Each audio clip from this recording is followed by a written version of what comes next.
আসসালামু আলাইকুম রহমতুল্লাহি বরকাত।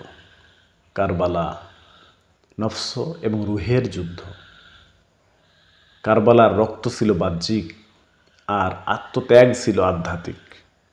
এই ঘটনা আমাদেরকে বলে, তোমার ভিতরের এজিদি আত্মাকে মেরে ফেলো এবং হোসাইনি আত্মাকে জাগিয়ে তোলো।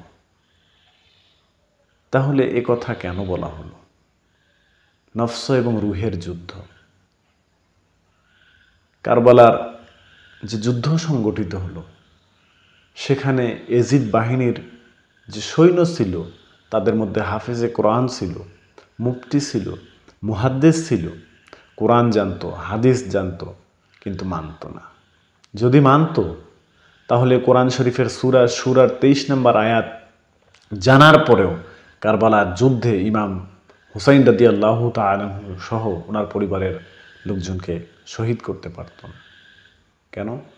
আল্লাহ রাব্বুল আলামিন বলেন, বিসমিল্লাহির রহমানির রহিম, কুল লা আসআলুকুম আলাইহি আজরান ইল্লা মাওয়াদ্দাতা ফিল কুরবা।